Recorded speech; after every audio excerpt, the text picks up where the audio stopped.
السلام عليكم، اهلا بيكم في حلقة جديدة وموضوع جديد.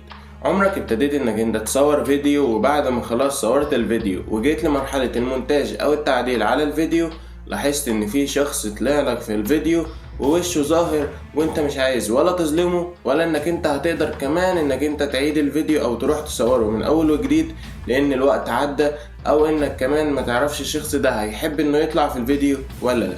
ممكن يكون شخص رخم طلع في الفيديو عشان يرخم عليك بطريقة كده بيهزر مثلا، وانت بعد كده اكتشفت الموضوع او ما خدتش بالك في نفس الوقت.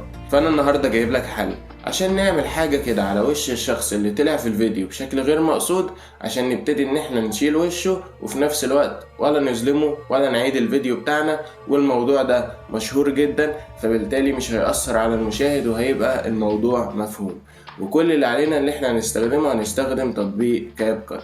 انت طبعا تبقى محمل التطبيق، هنبتدي ان احنا نفتح التطبيق عادي جدا وهنجيب المقطع او الفيديو اللي احنا هنعدل عليه، وهتيجي من غير ما تحدد على اي مقاطع وهتيجي على كلمة من تحت اسمها ستيكر. هتبتدي انك انت تلاحظ في ستيكرز كتير تختار منها الحاجة المناسبة بالنسبة لك، ولكن انا هختار دي وهبتدي ان انا اضيفها على وش الشخص واظبط الحجم بتاعها.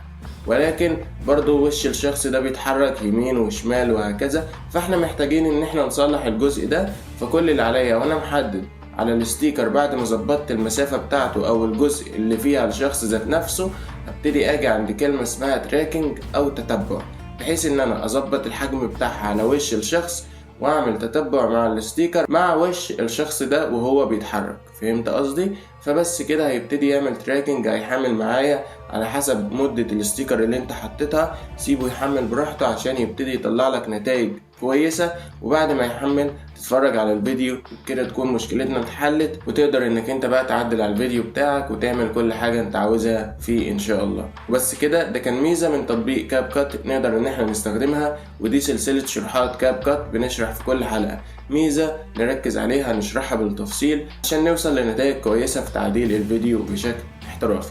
اتمنى تكون استفدت، سواء بقى كنت على الفيسبوك او على اليوتيوب. ما تنساش انك انت تتابعني. انا يحيى الشافعي، والسلام عليكم ورحمة الله وبركاته.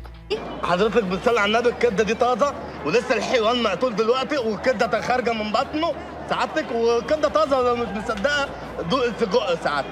وعندنا شهاده من الصحه والنظافه من الامام يعني، والنظيف سعادتك بيقعد في المكان النظيف والوسخ بيقعد في المكان الوسخ. ممكن اقول لسعادتك حاجه؟ الراجل ده بيعمل كبده 100 100، الراجل ده صح الصح والكبده صح الصح. انت مال امك، مال امك انت.